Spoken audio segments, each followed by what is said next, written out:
Believe it or not, some people actually don't like Expedition 33. Come back home from work, you have about 2 hours to play. 1 hour long unsinkable cutscenes and prologue. Feed this crap to someone else. Games are to be played, it's not a fucking movie. Okay, sure. So, but some people also really don't like Expedition 33. Incredible experience. It's breathtakingly beautiful. Everything you heard about Expedition 33 is true. The gameplay and story is a fantastic breath of fresh air in a market that's filled with horrible quadruple A+ games that promise the world but never deliver. Wait, what? The story had me crying like a bohemian revolutionary with a nicotine dependency who just found out his favorite croissant factory has been closed due to consistent strikes. If that's the feeling you're looking for, you should purchase it immediately. Oh, this review is positive. Wait, hold on. Did I mess up? Unfortunately, Expedition 33 portrays the French as charismatic and likable people. That's too much fiction for my taste. Ah, wait, I know, it's because they're British. Yeah.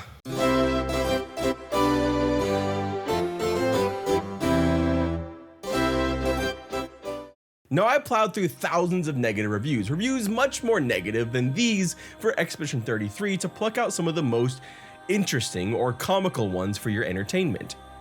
The things I have seen have scarred me. They have left me questioning, why are big eyebrows woke?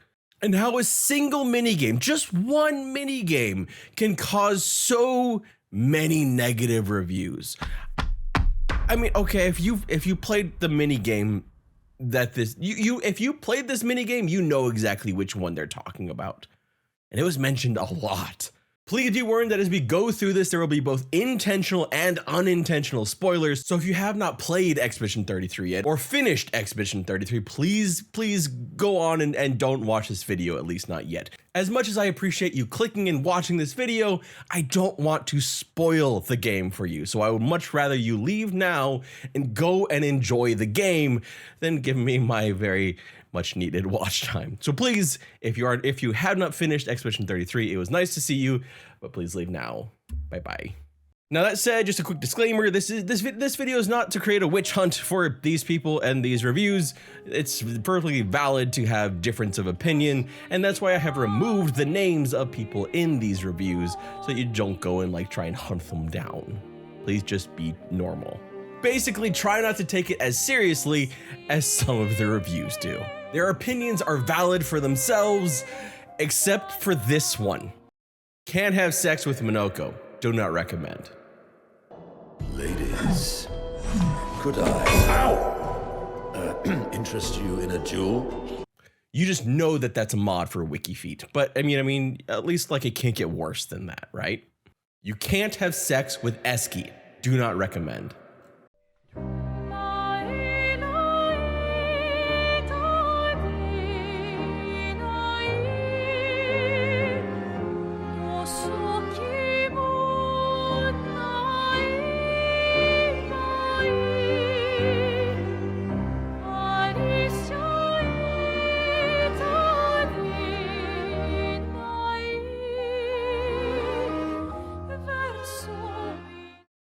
God, Baldur's Gate 3 has broken you all so much, hasn't it? When historians look back at this history, they will say that Wither's Big Naturals was the turning point.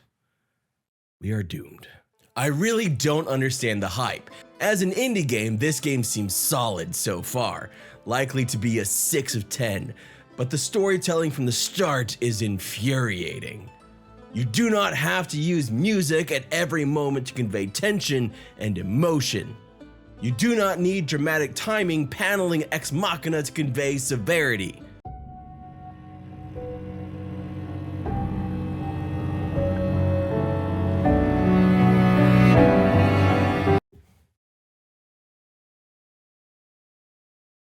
And you most certainly do not need everyone to exposit the entire background lore. To all the simps that are butthurt that I'm calling the game they like disappointing, sorry that you have low standards. Honestly, I guess that's just someone who just really doesn't like a little bit of drama. I'm gonna have to clean that up later. Worth it though. Very slow, meandering game with unpleasant voice acting, unpleasant music. Nope. We're stopping right there and move on to the next review.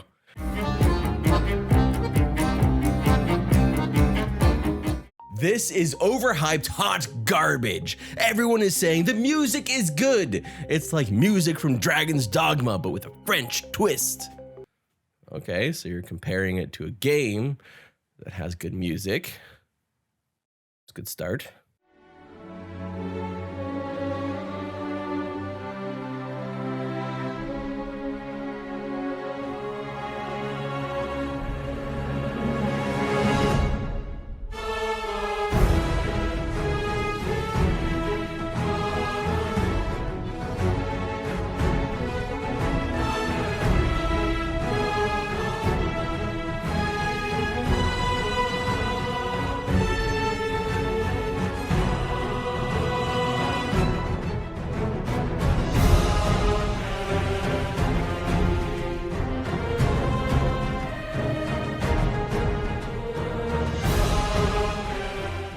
The VO is amazing. Same VO from Dragon's Dogma and Baldur's Gate 3.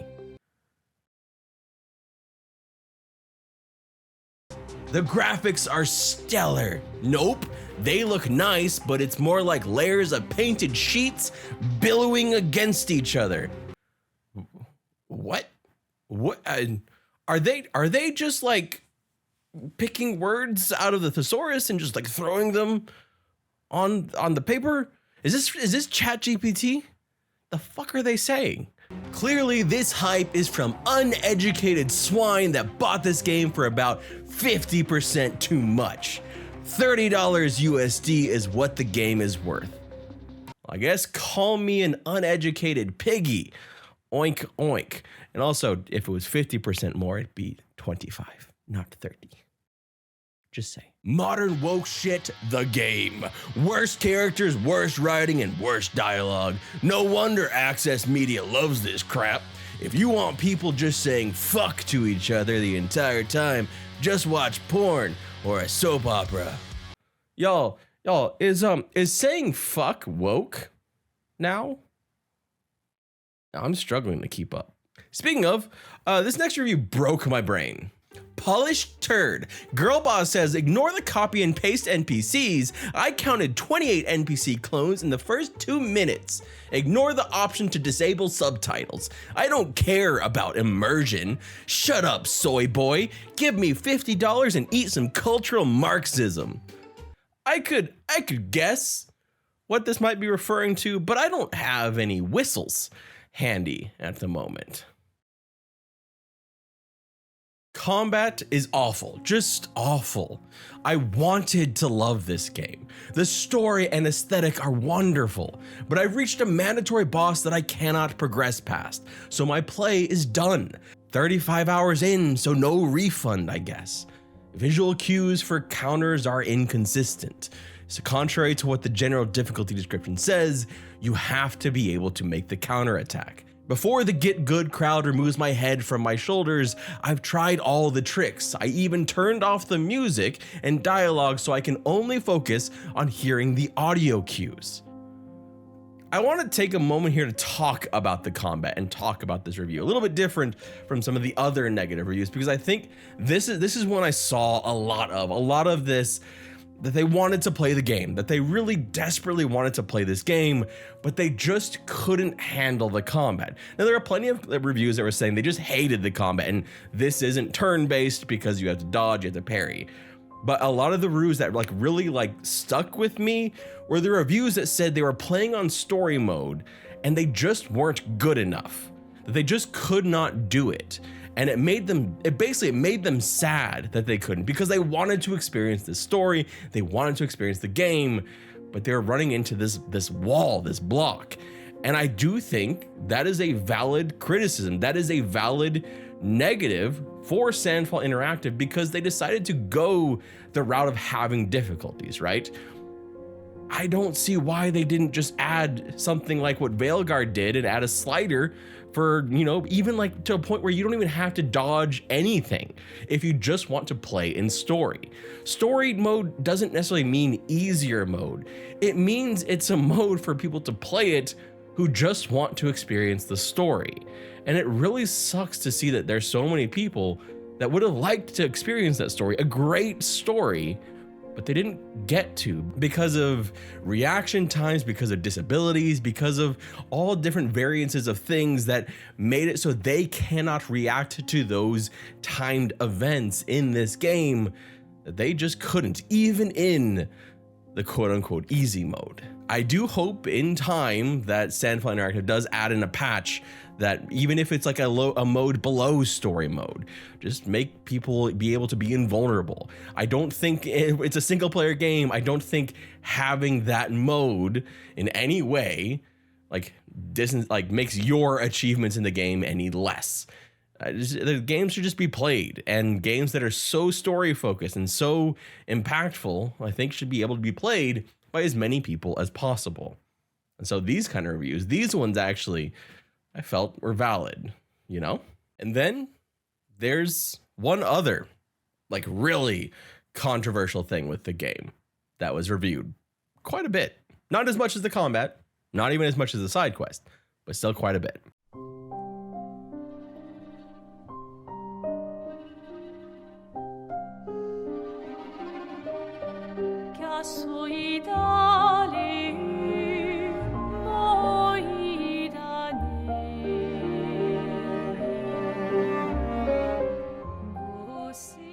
Act 3 was a mistake. Pretty much everything about the game was great, but the story crashed and burned so hard for the final part of the game that I cannot possibly recommend it. All of my investment in the world and the characters were for nothing. If the three elements that make up a good story are plot, characters, and theme, then Act 3 goes 100% theme at the total expense of plot and characters, and even at the expense of internal logic of the setting. I should have never trusted the French. This isn't an uncommon feeling, I think. Not the thing about the not trusting the French. The thing about the ending, how basically when they're saying Act 3, the major big spoiler at the end of Act 2, how in a lot of ways the game takes on an entirely different feel once you hit Act 3. And I completely understand, especially having that feeling initially. It's a great deep feeling of betrayal, of that you were led one way for so long and then you were tugged a different direction. But it's by design. I want to point to another magnificent twist that's shockingly similar to this from another JRPG, Final Fantasy X. I adore Final Fantasy X, and it has one of the most devastating twists at the end. The very main character you play as, who has been with you from the start to finish, isn't technically real. They're a dream, as are several other prominent characters in your party. It's brutal and cruel, cutting a heartfelt romance in half, and it's done as part of the bittersweet victory of the game. It's part of why this song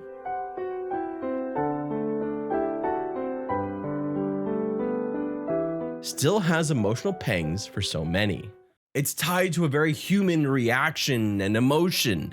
It's part of why that choice at the end of the game is so intense and so deeply heartfelt, because it kind of crashes in on you that you have to make this decision as sort of like this deity type thing, where you have to decide whether those people, those characters, were as real to you as what the game is telling you is real. And then on top of that, they add on these layers that they have been weaving throughout the whole game. Every single conversation you have had with Little Verso has been leading to this decision, this final decision, which really comes down to, in a lot of ways, the life of one versus the life of many, and whether you're willing to torture one to save many, and whether you think or feel that those many, which have now kind of in some ways been kind of gifted a sort of immortality, if they have the same kind of value or not. It is a difficult, tough, and personal question, but I understand why it's controversial to some people and why so many people may defend one ending over the other ending. And I don't think that it's necessarily wrong to have those feelings, but I think that this is part of why it's so good, because it is evoking so much strong emotion, and it really is following what other games like Final Fantasy X have done in the past. It's not a rug pull. It is a very poignant and thought-provoking thing. There's another game that I don't want to mention the name of, because it's a game that you can only play once and it has spoilers and everything like that. But there's another game, and if you played it, you know what I'm talking about just by this, that has similarities to that. And it's the only other game like this one that left me just sitting there at the end, speechless. And I think that's those kind of games, those kind of moments where it doesn't have necessarily a happy ending are important. Oh my God.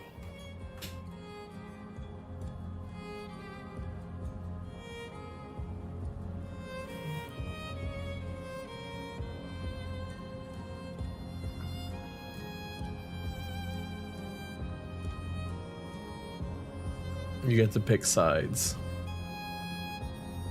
Choose wisely. Fucking hell. I'm not looking at chat because I want to make the decision myself and live with my consequences.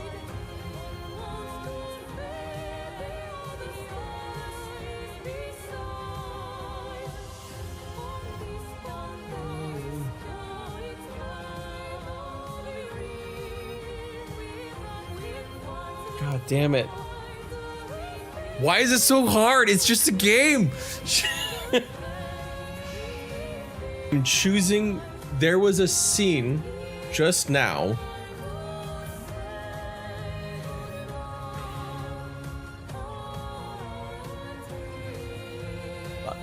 Mael isn't thinking clearly.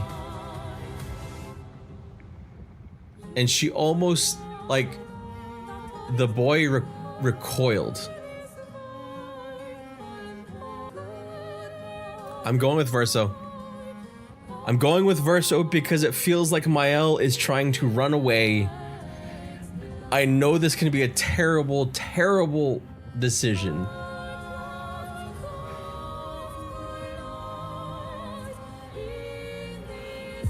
Let's do it. We're doing it. We're locked in. We've made the decision.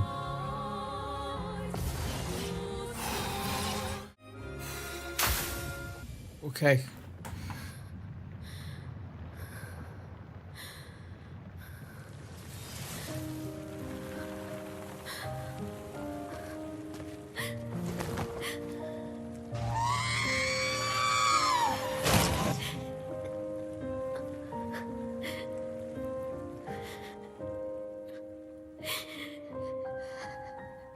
Don't do this. Don't leave me again. It's gonna be okay. It's gonna be okay, huh? You've got this incredible power to paint. You'll never have to suffer a life you don't want. You're okay. You're okay. You're okay.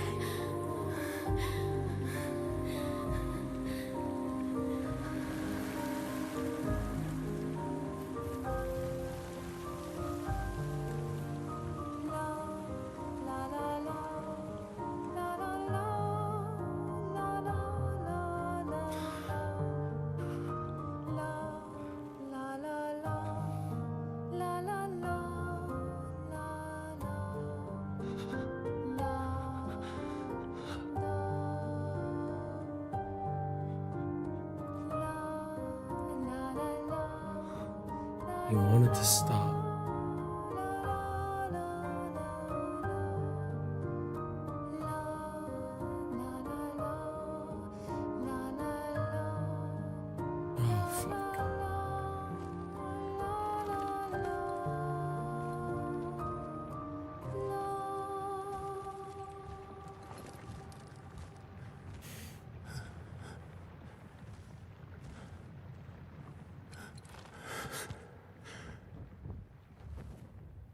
I will miss you guys. Oh shit.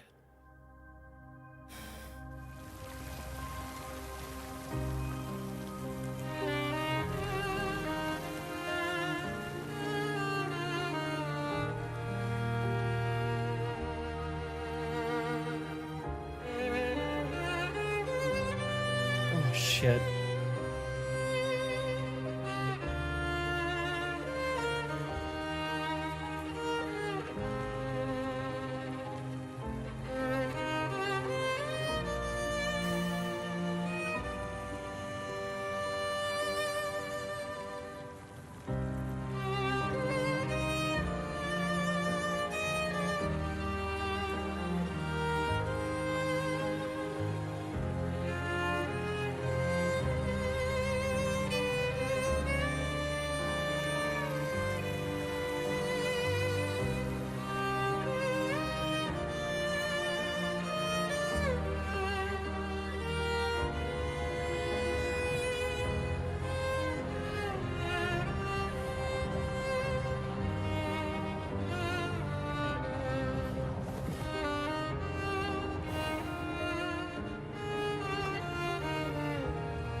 Luna is not having this. No.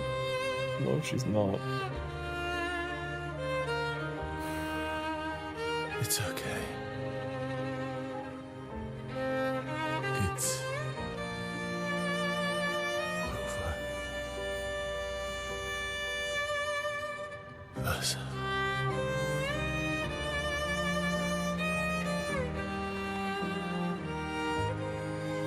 Did he die as a kid?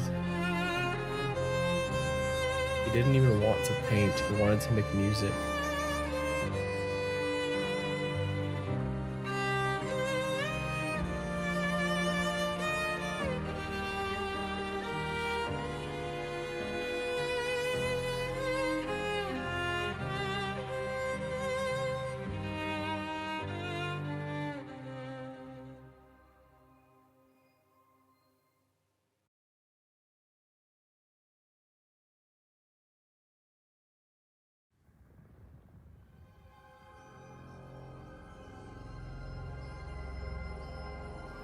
Fuck, y'all.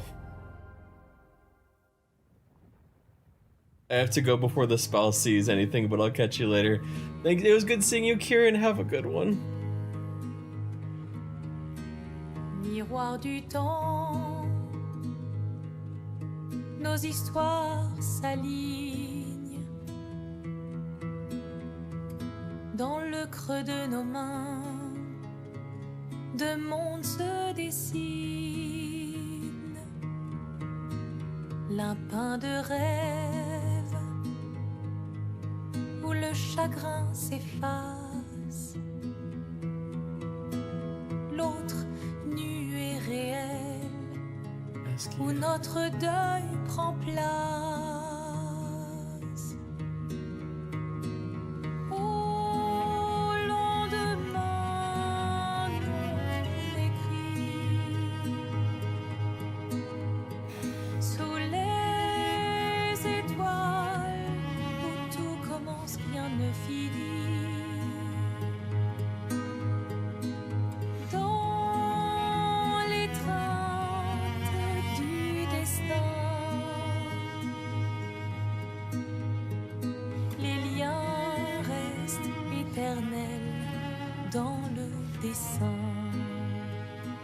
I'll be honest, I thought we were gonna end up fighting her when they showed her. God damn. Peignons ensemble les couleurs de demain, au clair obscur, œuvres infinies. Chaque pas trace la route d'une vie. Au lendemain non écrit, He's 26. sous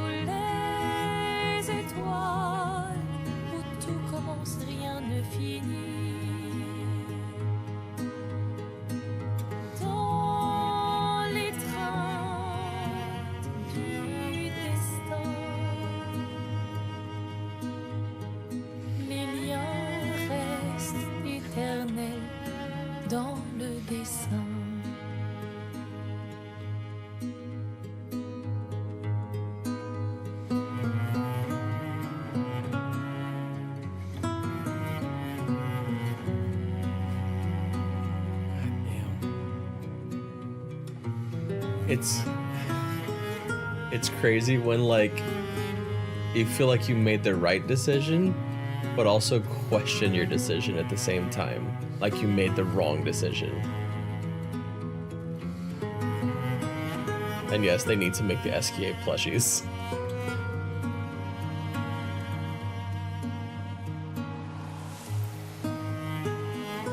Oh, fuck.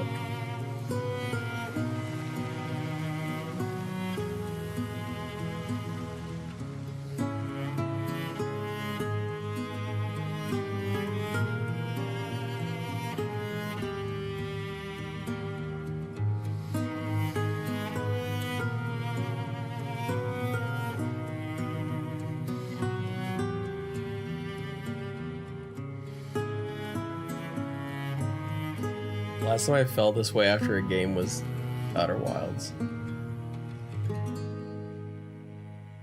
I had like an existential question at the end.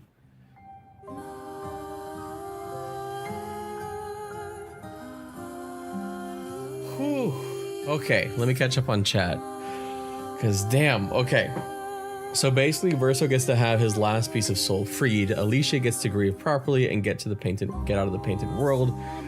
But on the other hand, the painted world gets to be erased. I think it was the happier ending of the two.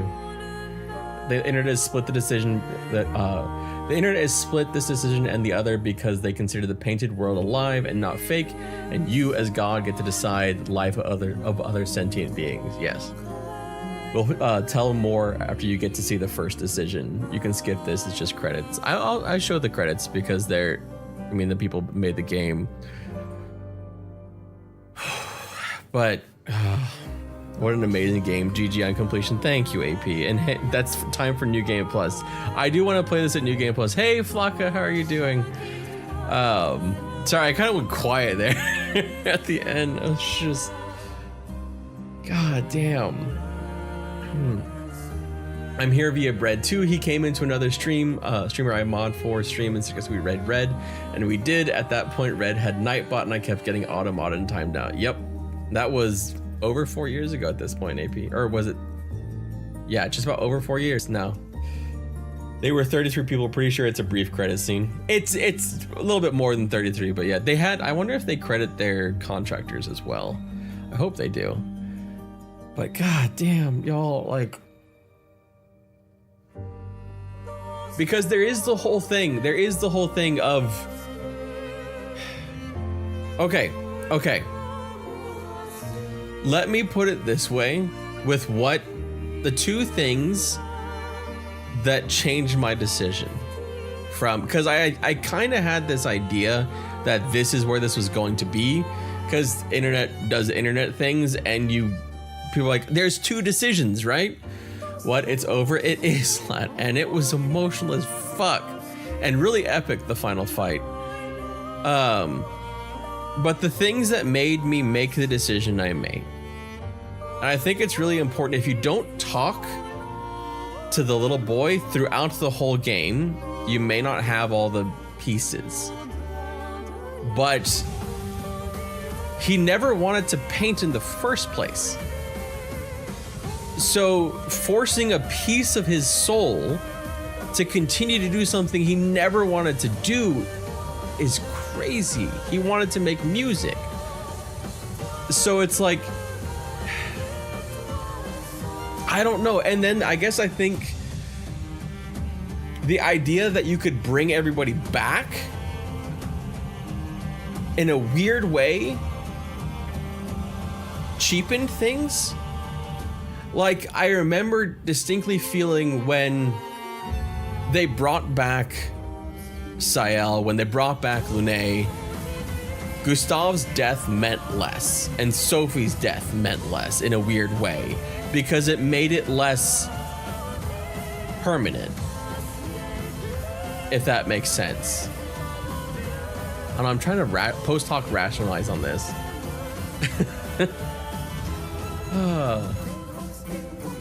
Yeah, but it's just one person. This is the trolley problem. Everyone, yeah, I know. It is the trolley problem. It's Sophie's choice.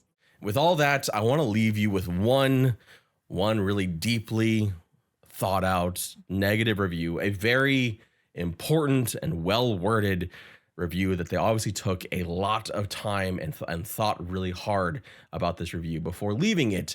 And I think it's a good capstone to this video. Bad.